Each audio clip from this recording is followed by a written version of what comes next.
Okay, hello everybody. Good evening or good morning, wherever you are. Welcome back after the summer break. I hope you could relax and you had a nice summer. We had an interesting one. We had our summer school on digital humanism. And so if you're interested at the lectures and the content of the summer school, please have a look at our website. Everything is accessible, so you can look at the videos as well as the content of the lectures. Today, I'm happy to welcome a very special guest and speaker, Kate Crawford. She's very well known for her contributions to the discussions about AI. Kate, thanks for being with us and that you have accepted our invitation. Such a pleasure. Thanks. The moderation will be by Edward Lee, who will then introduce Kate in more detail. Just some organizational details, as you know already. We have first talk for 30 minutes by Kate, then 30 minutes Q&A, moderated by Edward. And at the end, again, a piece of music, which is organized and managed by Peter, but it's this time proposed by Kate, and Kate, thanks for proposing that. To the moderator, I will not introduce Edward Lee. He's with us since the beginning of our digital humanism initiative here in Vienna. He had brought forward many contributions and intellectual contributions to our overall discussions and to the community. Edward, thanks for that. And also thanking for moderating today this discussion, which I'm looking forward. And the floor is yours now, Edward. So it's a real pleasure to introduce Kate Crawford. It's an honor. She's a real polymath. I have enormous admiration for her. She's a scholar, a technologist, and an artist and a musician. She's got a pretty daunting set of affiliations. She's a research professor at USC Annenberg, and she's a senior principal researcher at MSR in New York.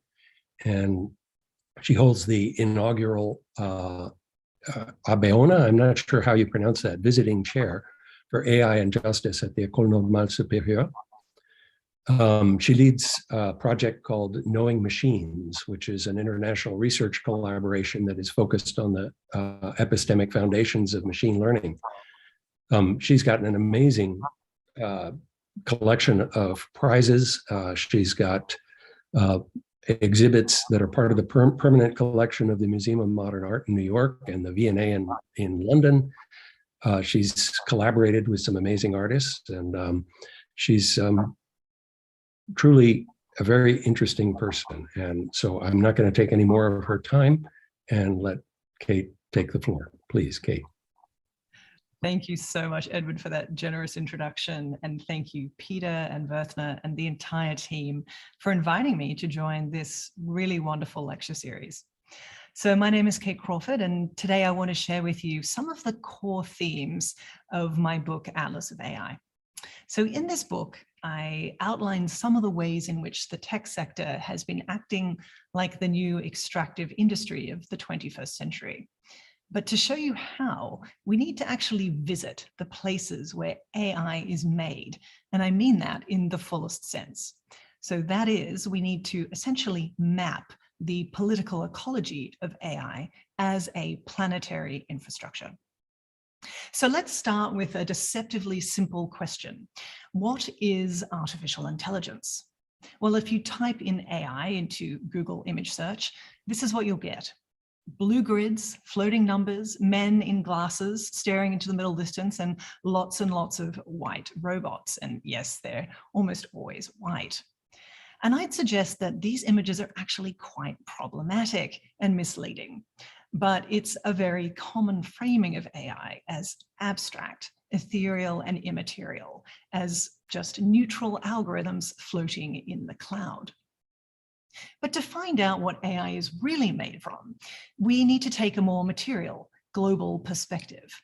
In order to write Atlas of AI, I wanted to leave these algorithmic abstractions to visit the specific somewheres where production happens, I mean that from the mining sites where rare earth minerals are pulled from the ground to the labs where massive data sets are being harvested from the internet, all the way through to the factories where humans are doing rote tasks to make AI systems seem more intelligent.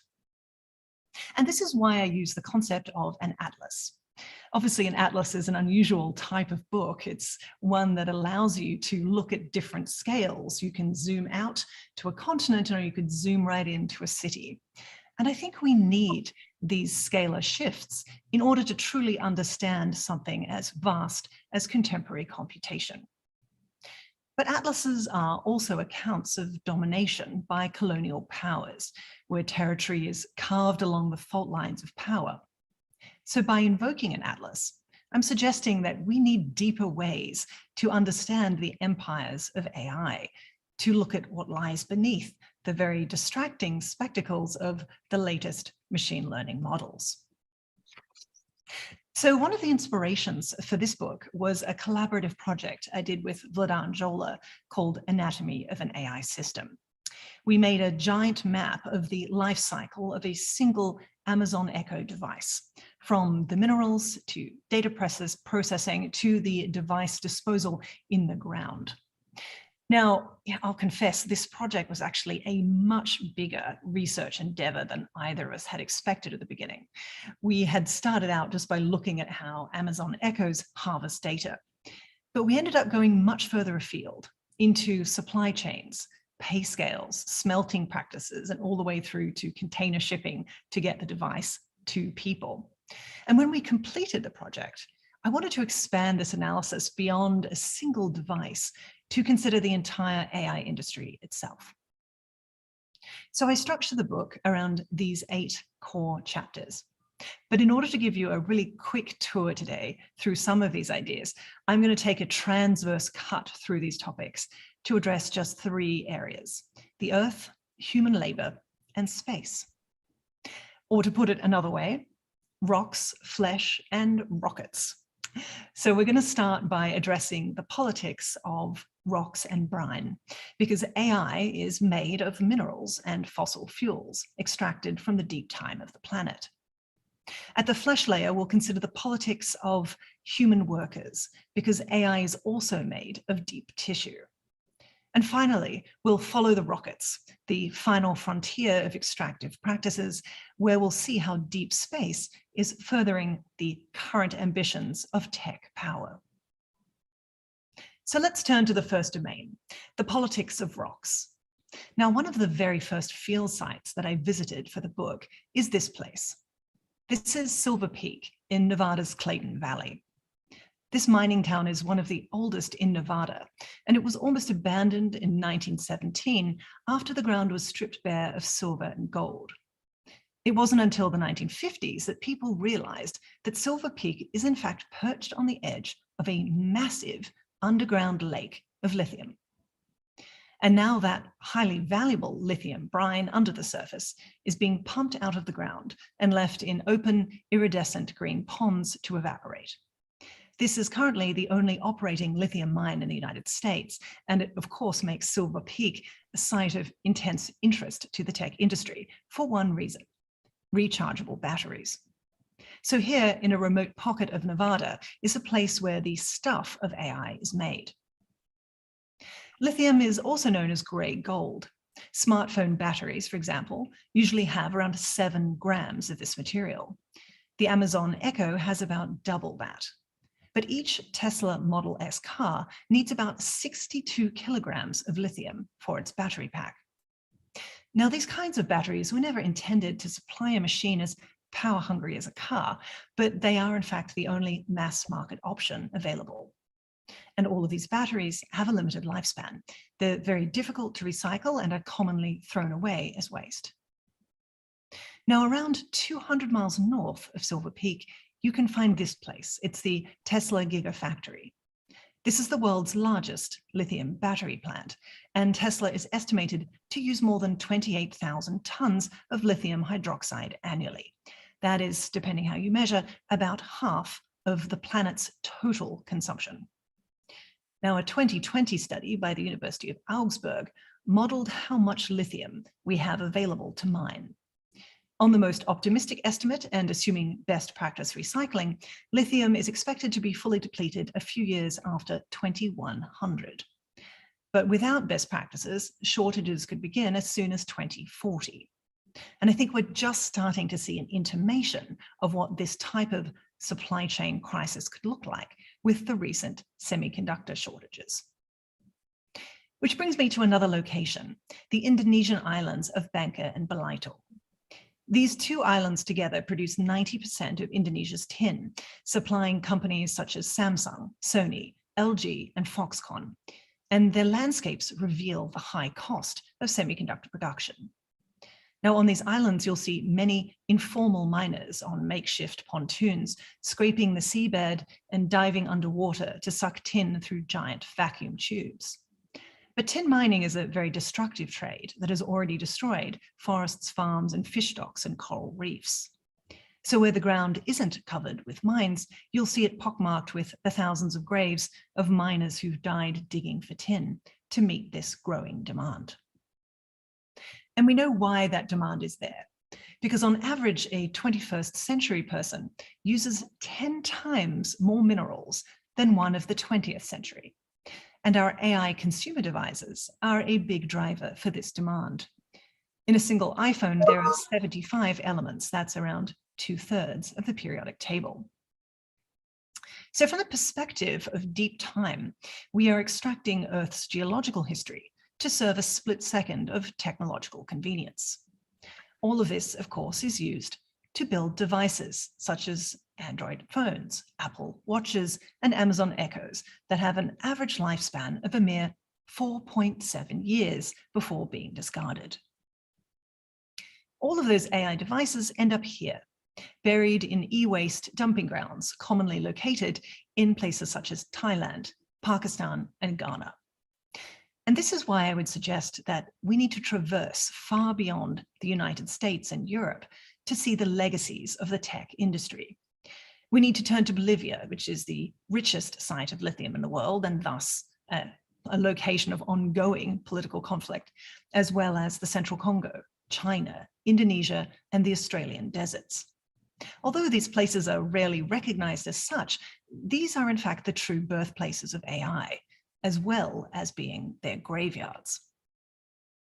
So while minerals are the backbone of AI, its lifeblood is still electrical energy. The processing and energy demands of the new large machine learning models is significant. One of the earliest papers in this field came from the AI researcher Emma Strubel, who found that running a single NLP model produced more than 660,000 pounds of carbon dioxide emissions. That's around 125 round-trip flights from New York to Beijing. And that's just a single lab-based, quite small NLP model.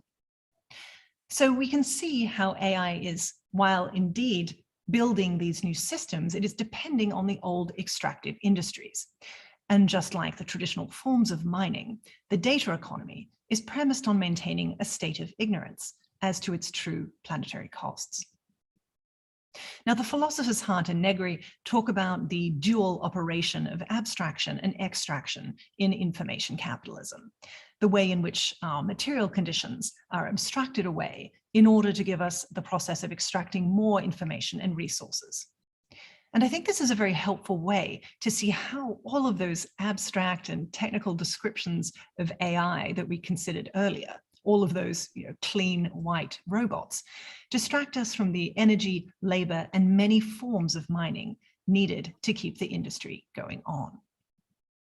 So when we track the full materiality of AI, we can see, in fact, that it is neither artificial nor intelligent. Rather, AI requires vast amounts of natural resources, minerals, energy, and human labor. It is a giant infrastructure project with logistical demands that span the planet. So far I've focused on how it's not artificial, but now let's look at what's behind the claims of its intelligence. Now, the story goes that AI systems are autonomously intelligent, but in fact, these systems require constant propping up by humans all along the supply chain. This is a very typical picture that we might think of when we imagine the labor behind AI. But as we know, the human labor layer goes a lot deeper than the highly paid engineers of Silicon Valley. Many low-paid workers are distributed around the world, helping to build and maintain the impression of AI magic, from miners to click workers to factory pickers. This image comes from another field site that I visited, Amazon's vast fulfillment warehouse in New Jersey, where thousands of products are arrayed on the shelves. And as you may know, the position of every item in this space is determined algorithmically to maximize the spatial efficiencies between popular products. The product shelves are themselves suspended on moving robots, and humans have to work around them in these warehouses while keeping up with what's called the rate. That's the algorithmically determined speed of how many items they should be picking and sorting. It's physically and psychologically very demanding to keep up with the rate. And as I was conducting my visits, I saw many people nursing evident injuries, as well as support bandages on elbows and knees and wrists. And the company knows about this too.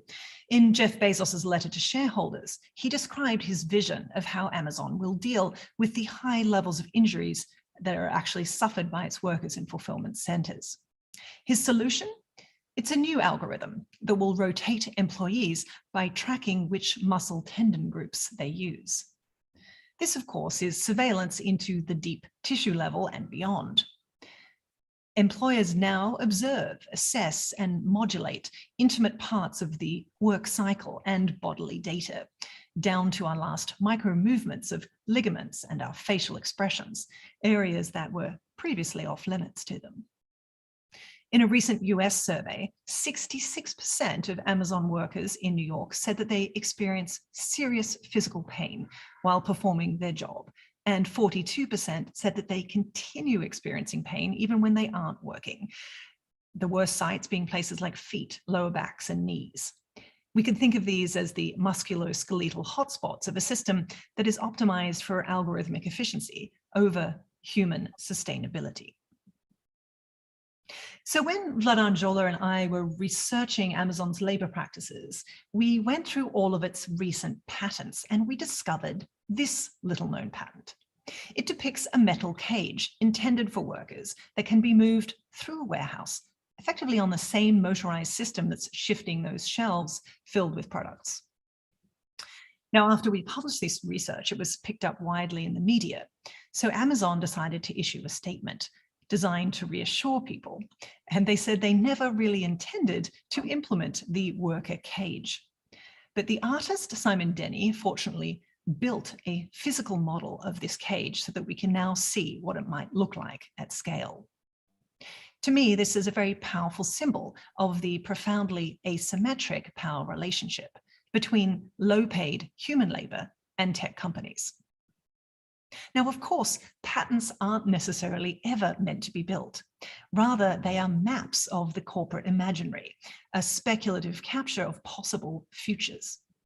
Amazon has also patented these augmented reality goggles that workers will wear in the factories, which are designed to give turn-by-turn directions and also track your walking speed, your dwell time, and your eye gaze at all times.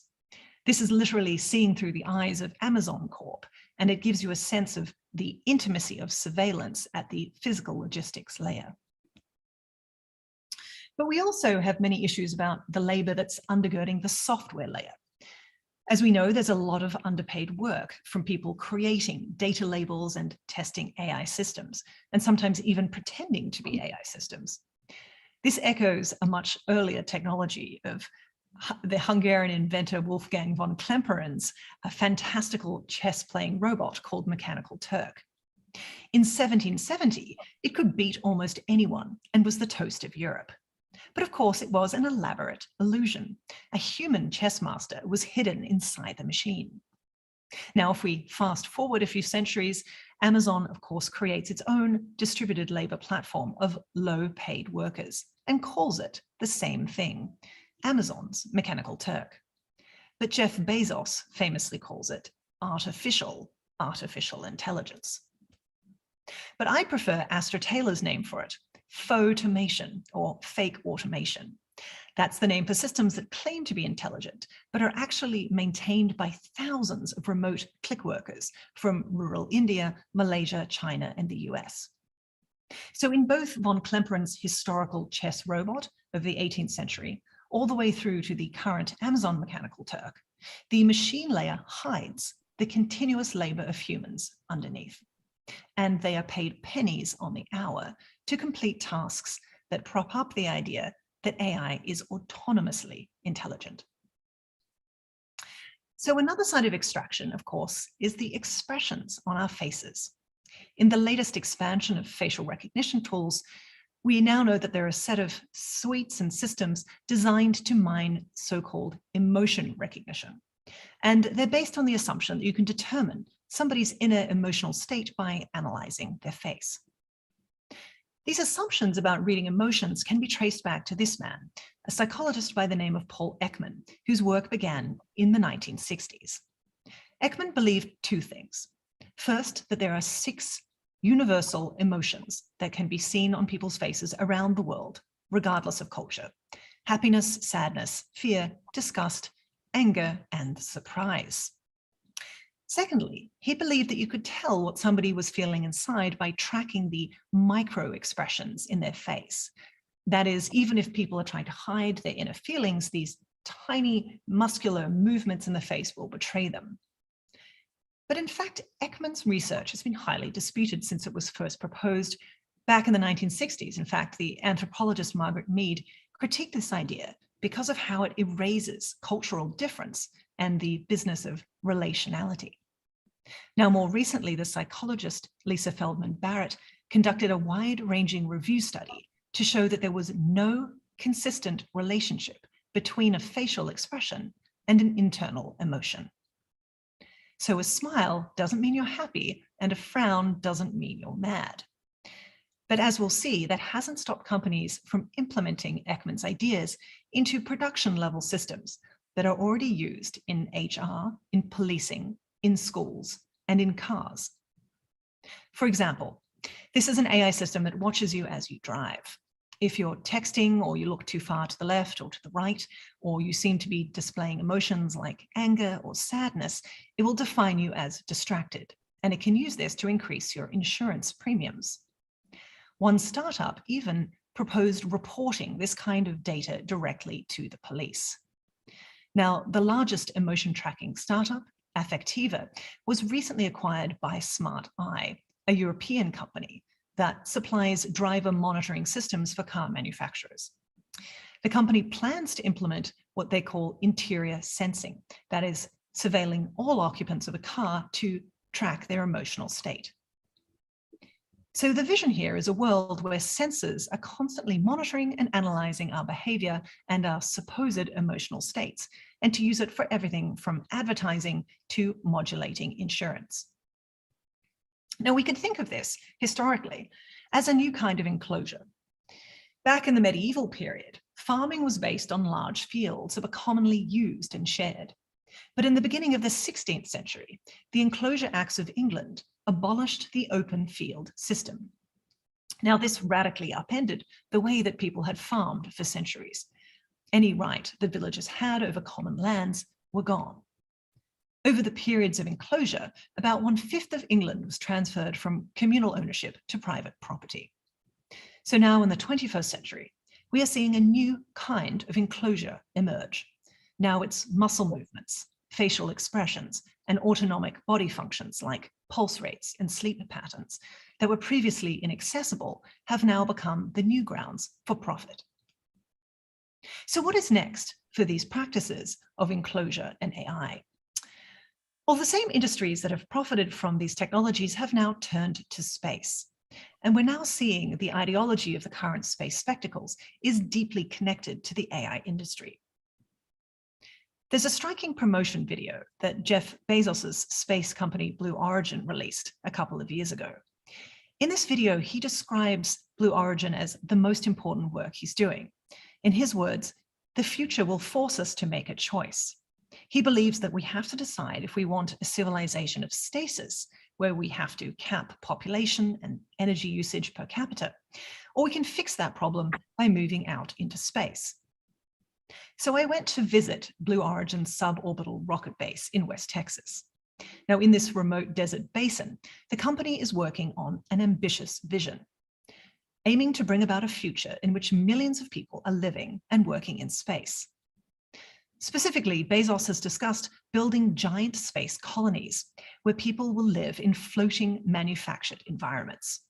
Heavy industry would move off planet altogether.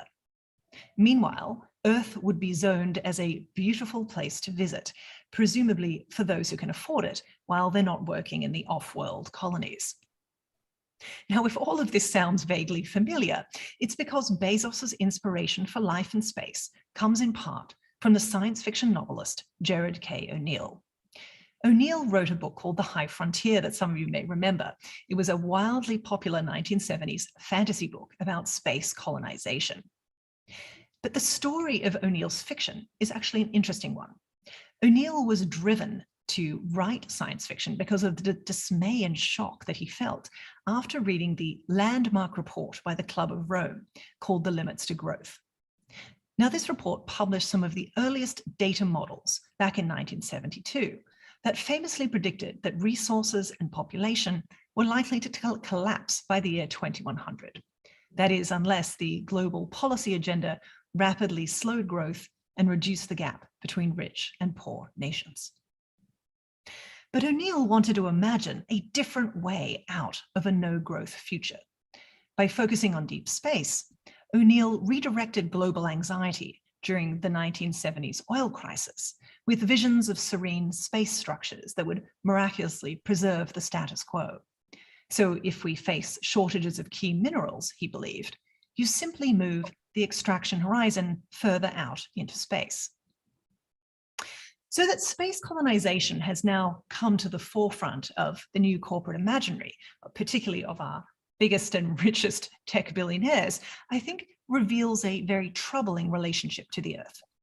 The language of the tech elite is now focused on displacing Earth's population and capturing new territory for mineral extraction. The last commons, outer space, is now being captured by tech empires. Now, this is despite the main convention that governs space mining. That's the 1967 Outer Space Treaty, which recognizes that space is for the common interest of all, and that any exploration should be carried on for the benefit of all people. But in 2015, Bezos's Blue Origin and Elon Musk's SpaceX lobbied the US government to create a legislative loophole, an exemption that allows commercial space companies to own any mining resources extracted from space and to keep the profits. And this is how they're achieving what I would suggest is a new enclosure of the commons.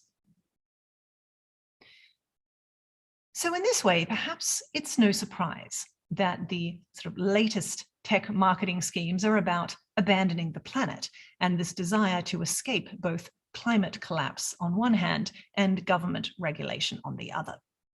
I think we are seeing here a desire to exceed all boundaries, be it ecological, social, governmental, or indeed ethical. So where can we locate this political ecology of AI? Well, I've argued today that we can trace it through the Earth's crust and in the atmosphere, in the bodies of workers along the supply chain, from mines to click farms. And we can see it in these current spectacles of imagined interplanetary colonization. But it reminds me of what Terry Winograd, one of the founding figures in natural language processing, once said about AI. He wrote that AI had projected a three-dimensional world onto a two-dimensional plane. And by systematically eliminating dimensions, it has both simplified and distorted the world. The particular dimensions we eliminate or preserve in these exercises are not idiosyncratic accidents, he writes. They reflect a philosophy that precedes them and that they serve to amplify and extend. So when reading you this quote, I think to me it acts as a very powerful reminder of how the ways in which AI is so commonly used to produce a type of flatland where the complexity of the world is narrowed and reduced. But it also reminds me that these decisions are based on a politics, on a worldview that is about enclosing ever more of the forms, activities, and connections in our lives and our relationships. And this returns me to my central argument today, that the ethical, epistemological, and environmental consequences of large-scale AI are so tightly enmeshed that we need to think them together. We actually need to consider this as a set of problems that can, in fact, in many ways, be understood better as a three-dimensional picture to look at all of the larger political and social consequences. So Atlas of AI is at its heart a call for a material ethics of AI, one that looks beyond a narrow technical assessment of AI systems to the full stack consequences of large-scale computation. That is a material ethics that would require that we would not train a model without thinking about what worldviews are being crystallized, how workers will be paid to sort and classify the data, and how much energy the model will consume. Essentially, this means an analysis of power. Put simply, does this AI system centralize power into the hands of the already powerful? And what will its ongoing planetary costs be? So I'm going to end up today back where we began, in the deserts of Nevada. On my last trip to Silver Peak, I walked up into the hills and I found this place. It's a ghost town called Blair. In the early 1900s, Blair was a thriving gold rush town, and a large community lived here for work and cheap housing. But soon the mining began to poison the ground, and the seams of precious minerals began to disappear. By 1918, Blair was declared a ghost town. It was all over within 12 years. And as I was standing there, it occurred to me that Silver Peak might be a ghost town soon too. The current draw on the lithium mine is extremely aggressive in response to the high demand, and nobody knows exactly how long it will last. Could be 80 years, or it could be much sooner. And then these lithium pools will be gone, extracted for batteries that are destined for landfill. And Silver Peak will return to its former life as a quiet place on the edge of what was once an enormous ancient salt lake, but now completely vanished. Thank you very much.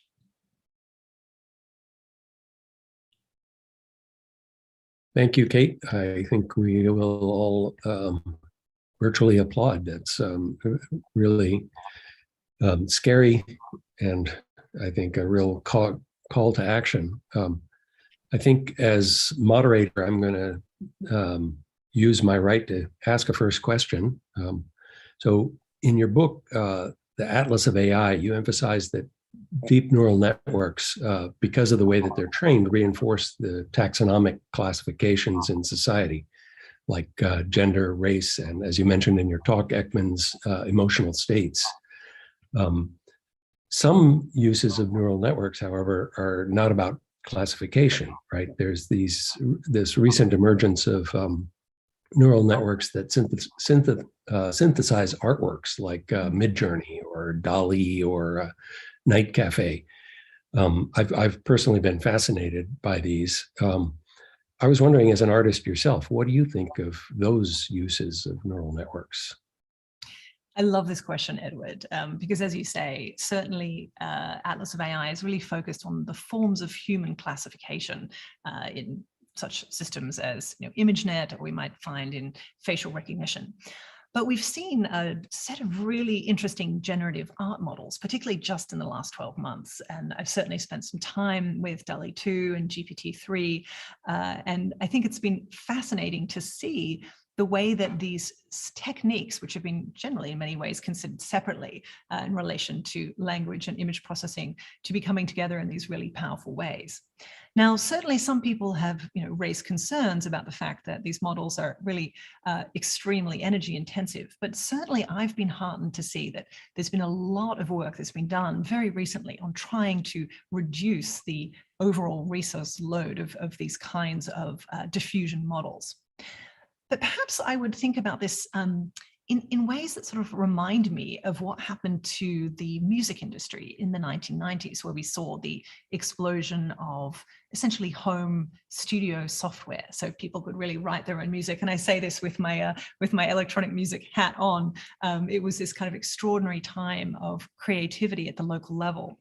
So my hope is that what we'll see with these models is precisely that type of explosion of creative potential that in many ways used to be really kind of accorded to a kind of small professional class. That's the most optimistic take. Certainly, however, if you also have been reading some of the most recent research papers about DALL-E 2 and some of these diffusion models, is that they have some fairly horrific stereotype representations of both race and gender. And we know why that is, precisely for those same reasons that they've been, producing these large-scale training data sets that are very skewed in particular ways. And we could have some interesting discussions about the types of back-end filtering that I know OpenAI and others have been trying to engage with to address this problem. But what it means, I think, is that we always need to be thinking about what is the sort of source material for these kinds of models and what kinds of images become reinforced by them. But with that caveat in mind, I would join you in saying that I think it's actually quite an exciting time in experimenting with these kinds of tools.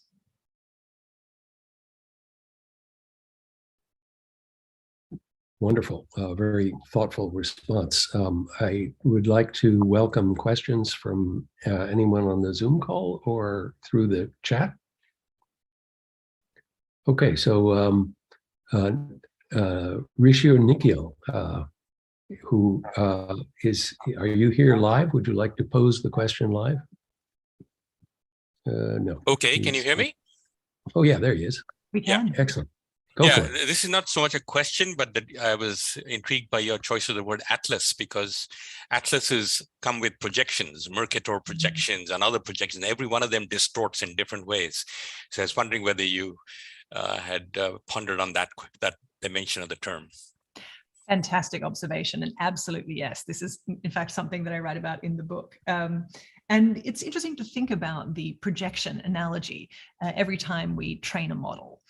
This is something that I've been doing a lot of work on in my new project called Knowing Machines, where we've been working with people in machine learning, along with people who are designers, along with people who are historians, to look at the kinds of large-scale training data sets and to think about these almost as projections, because they so profoundly shape the ways in which models will be able to interpret the world.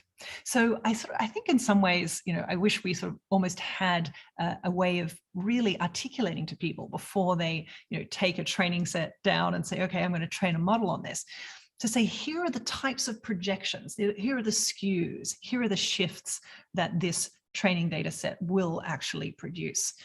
And some of us have actually done some early work in this space. I'm thinking of a collaborative paper led by Timnit Gebru, which is really trying to look at this idea of having data sheets for data sets, which is really an idea that comes from hardware, which, if you look at the way that Apple will list a component that goes into one of its laptops, it will say, this component can only be used in these particular conditions, this is where it comes from, etc.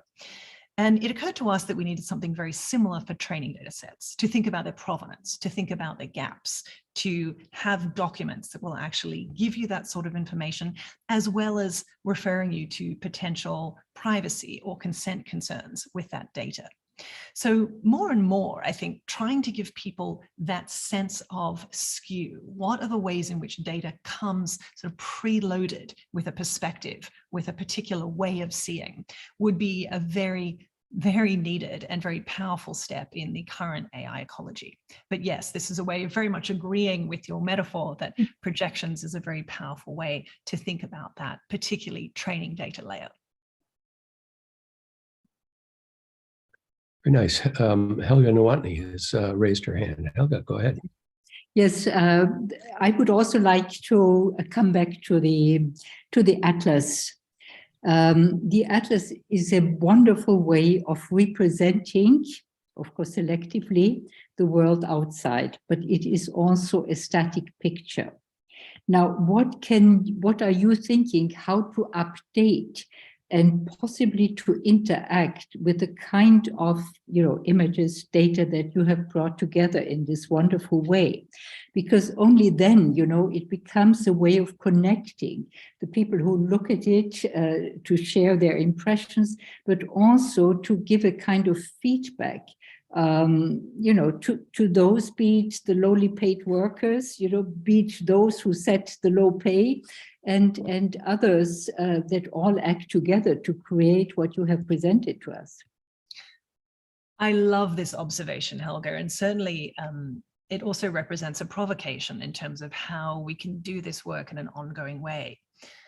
Part of where I see this happening is certainly at the level of policy.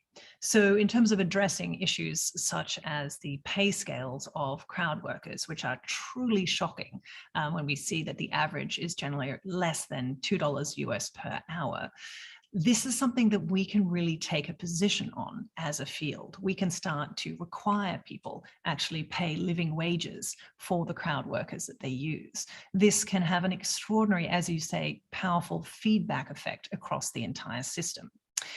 If I also connect this to the sorts of power that we have at the sort of major conferences such as NeurIPS and ICML, by requiring that people who are actually, doing large-scale modeling actually make sure that they are paying people a fair wage, and also perhaps that they include things like data sheets that really show the provenance of the data that they're using. This is another powerful gate that we have to produce those kinds of scalar shifts, if you will, across the entire AI field. But I'll say also, I'm particularly, and I've always been, but even particularly so now, really inspired and optimistic about the state of interdisciplinary research around these questions. This was really the motivation for forming the Knowing Machines project. We are working with researchers in LA, in New York, in Montreal, in Berlin, in Serbia, the list goes on and on. We have this sort of not only interdisciplinary collection of researchers, but also coming from very different global positions. And I think that's another very important step to take. We have had a very US and European dominated industry for some time now, but thinking about how we include these broader perspectives, I think to me is also the provocation of an atlas. How do we actually start to look at these wider terrains and include a wider set of voices in terms of how we build these systems? So in this sense, I'm pointing to almost a sort of a two-step mode where we think about codes and sort of soft norms that we can create as a sector. This is where we could think about research, we can think about our conferences, but also we need to think about regulation. And that's a much sort of harder set of barriers, and I think certainly safety rails on the way that large-scale AI systems are working. And we've certainly seen the need for that in domains such as military uses of AI, but even down to the level of predictive policing or workplace-based AI systems that are tracking and assessing people in real time. These are precisely the kinds of shifts into kind of very intimate parts of our lives that I think certainly call upon regulators to make sure that these systems are actually being audited and tracked, and making sure that there are in fact some limits to their power. But thank you for the excellent question. So Kate, I think you just answered a question that came through on the chat from Brandon Selleck, who says, excellent eye-opening lecture. Thank you. Sadly, I don't see a realistic way for stopping these relentless trends. Do you? And I think you, in fact, just addressed that beautifully. So Hannes had his hand up. Hannes, would you like to ask Kate a question? Thanks, Kate, for the excellent presentation. And I will only state one question. I had two, but I see that George raised the hand and I know what he would ask, so I'm omitting the second one. The first one is, you are focusing on AI, but shouldn't we talk about software systems? Because taking AI, we are somehow overhyping the notion where we don't even know exactly what the AI is about, and it's somehow a hype of the industry. So I would somehow say, okay, we are talking about complex software system, big software system, and this is exactly where, for example, Amazon and those guys are in. This is a really important question, and one that I thought about deeply in terms of the way in which I framed this research. And this is really taking us back to why artificial intelligence has become this powerful term. And I think one way we could certainly say that artificial intelligence only exists because it can be the sort of layer that sits above those software infrastructures that you mentioned, and that certainly are extremely wide-ranging. But it is a significant layer on the top, and this is why, because not only has it sort of functioned as a type of hype economy, as a way of sort of marketing these sorts of tools and systems, it's also allowed a different kind of debate to emerge around what we value, what we consider to be sentience, what we consider to be intelligence. And so I think to shy away from the term is actually to miss why it has been such a powerful operator in these kinds of discussions. So that's at the sort of level of its sort of rhetorical power. But at the level of infrastructure, I think it's actually really distinctive as well. If we look at the ways in which Amazon has actually very specifically used machine learning architectures, not only in terms of organizing how to move its products around the world, but also to monitor its own workers. That isn't an accident. It's specifically these types of tools and systems that allow for this type of predictive analytics at scale. And I think it's important to contend with that. One of the things that I wanted to do in the book was to look at very sort of specific systems that sit underneath the kind of label of AI, which is why I sort of really go back to the 1960s and sort of trace the paths of the emergence of some of these systems, such as facial recognition and emotion recognition, not only to look at the motivating philosophies and ideas behind them, but also to look at the actual data that was used, the sort of the earliest training sets and how they sort of grew through the 1990s, and particularly in the mid to late 2000s, where we started to see real scale start to emerge at the level of training data sets. It's by looking at these sort of specifics that go beyond just software at a general level that I think we start to see those mechanisms of an industry. And it's also important, I would say, to put this in a geopolitical context, because certainly the AI industries are operating in a different way to say we could point to sort of generic software. So why is that? And that's, again, one of the questions that I seek to answer in this book. But let me return to Brand's question, because I feel like, you got a little skipped over there, because, in some ways, I think you're right in saying it's difficult to see realistic ways of stopping these kinds of shifts in geopolitical power. But I also want to give you some optimism, because I certainly have some. I mean, that's why I've been researching in this field for almost 2 decades now. And what gets me out of bed in the morning is the knowledge that the work that we do can actually make a difference. And I'm particularly excited to see what's been happening in the EU, specifically with the AI Act. Now, I'm sure some of you on this call have actually been advising part of this process and are very close to it. But certainly to me, it's been an extraordinary example of the very first ever omnibus legislation for AI. So that is certainly a shift towards controlling the power of these sectors that have previously really experienced very little by way of regulation whatsoever. So there are certainly movements in the policy world. I'd also point to the magnificent work of Dr. Alondra Nelson in the White House, speaking here shifting to the US in the Office of Science and Technology Policy, who recently has actually published this early working prototype of a Bill of Rights for AI in the United States. Now, this is a sign, from some of our top policy thinkers that they're taking on this challenge, that they don't see it as a hopeless case or as being relentless, that there are actually really specific things that can be done. And I'm also happy to talk at a really precise level about the types of interventions of policy that I've been involved in over several years, everything from algorithmic impact assessments to how we open up trade secrecy laws so that we can actually audit large-scale machine learning systems that have impacts in, say, for example, healthcare or criminal justice or education. So both at the micro level and at the macro level, I think we can make positive changes. And moreover, I think it's our responsibility to do so. In this field, it's reached a point where I think the idea that we can just let it rip or move fast and break things has absolutely come to an end. But thank you for the question. Nice. George Metagidis had his hand up. Thank you, Edward, and thank you, Kate, for this wonderful talk. I already put it in order for the book. my question is stems from a panel at the recent Athens Democracy Forum, where it was argued that some technologies are more democracy friendly than others. It was argued that the 18th century industrial technologies, let's say, enabled democracy, liberal democracy, by enabling a distribution of power and favored more distributed systems, hence democratic. It was argued at the same time that AI, and in particular all the trackings that you illustrated, are more autocracy friendly in the sense that they enable central planning by providing the feedback that, for example, the Soviet Union lacked and collapsed. So I would like to have your take on, what can prevent or slow down countries beginning to be run like Amazon writ large.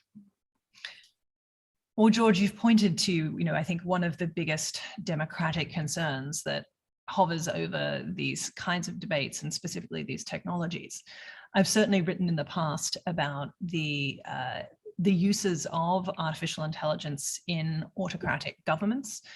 We don't have to look much further than the examples of what's happened to the Uyghur people to see just how serious that can be. But you're asking a deeper philosophical question, and I think also a technical question, which is, do these tools themselves lend to a type of centralization of power and a centralization of surveillance capacity? And I think if we look certainly at the last 20 years in particular, you'd have to say that they do. And partly that's because of the way in which to actually run these systems at scale requires just gargantuan planetary infrastructure. I'll give you an example. If we think about the cloud backbone, the infrastructure upon which so many of these systems subtend, there's really only 4 companies in the world that have full cloud architectures at scale. That's 4 companies. I mean, that's vanishingly small. We'd really have to go back to the birth of the railways to find something that had such a concentrated industrial landscape. So at the very least, we have to start thinking about the power of leading technology companies as almost being like parastates, states that are themselves, in many cases, more powerful than individual nation states. And certainly if we look at the way in which what happens when these systems have been applied to marginalized populations, I'm thinking here, again, of what's happened in terms of poorer populations in the US being exposed to predictive policing, Black and brown populations being, again, exposed to the types of assessments in the criminal justice system. We see who has been benefiting from these systems. And it's over and over again, already the most privileged, already the most wealthy in a society. So we're seeing this sort of divide, this widening asymmetry of power and wealth that these tools can really accelerate. So in that sense, you are pointing to, I think, one of my biggest concerns. I don't tend to believe that, technologies are necessarily politics encoded, but you can see the way in which AI, and certainly the way that it's currently architected, leads to exactly that type of power centralization that you've mentioned. Well, thank you, Kate. I think there are more comments and discussions on the chat, but in the interests of ending on time and ensuring that we include our humanistic side and not just our digital side in this presentation, I'd like to turn the floor over to Peter Knies. You have the floor. Thanks, Edward. Well, first of all, thanks to Kate, also from my side for that wonderful presentation. And I will yield the floor to Kate in a few seconds because we have a premiere today, namely that our final notes are actually a track written and performed by the speaker herself. So that's really a new thing and quite exciting. Before I do that, just as per usual, I want to announce the next lecture, and that's going to be on November 15th. David Rolnick of McGill University and Mila will deal with the question, is AI good or bad for the climate? There's a spoiler in the title, it's complicated. And I will have the pleasure of moderating David's talk. So back to Kate, let me just mention that I very much enjoyed this track we're going to hear, as well as the video it comes with. So we will have some visual accompaniment today. And Kate, while you set this up, I will set up the video. And that's it from me. See you next time. Thanks so much. Well, first of all, thank you so much, everyone, for joining today. It was really a pleasure, and those questions were really fantastic. So thank you for the discussion. Peter, when I was invited to give this lecture, asked me to suggest a piece of music for the outro. As he knows, I am also an electronic musician, and I thought, well, I guess this is a chance to play possibly a relevant piece of music. This is a track called Machines Work that was produced many years ago now, but it is using a set of samples from a 1967 IBM film called Paperwork Explosion, which proposes the idea that machines can do the work so that people have time to think. And that is the premise of this track. Over to you, Peter. Thank you so much, everyone. All right, and here we go.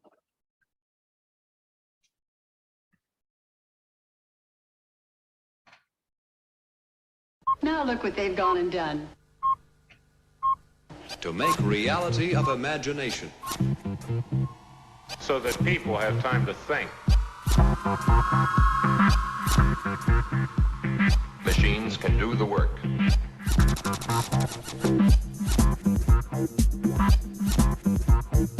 Machines can do the work. So that people have time to think. Machines can do the work. Machines can do the work.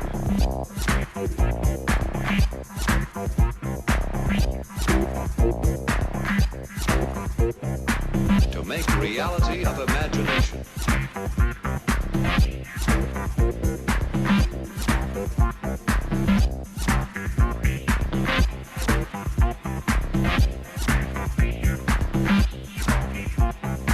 To make reality of imagination. So that people have time to think. So that people have time to think. Machines can do the work.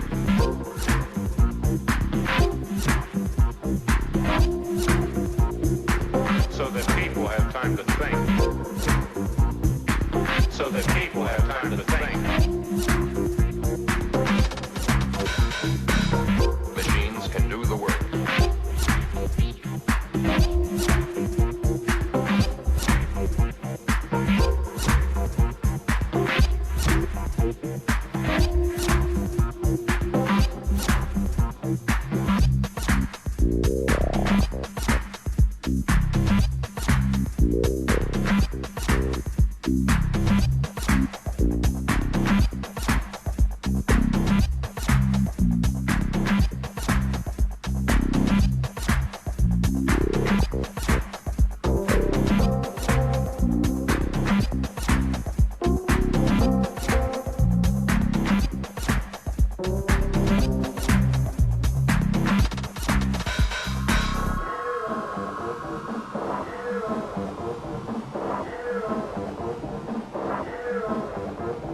People can do the work.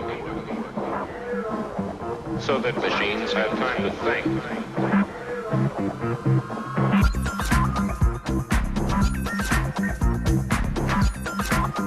So that machines have time to think.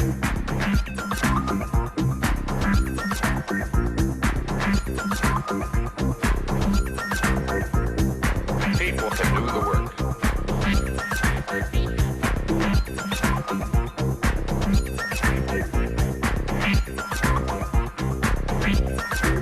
To make reality of imagination. Nation.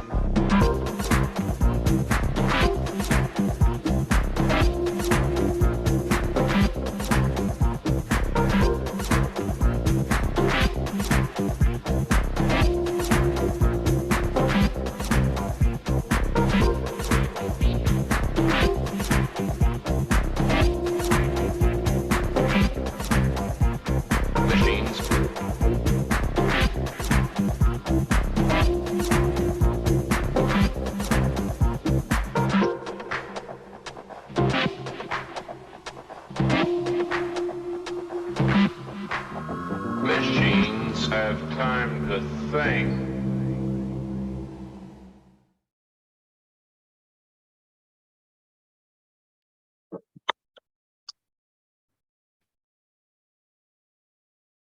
Thanks a lot and goodbye. Wow. It was a great session. Goodbye. Thank you, Kate. Thank you, everyone.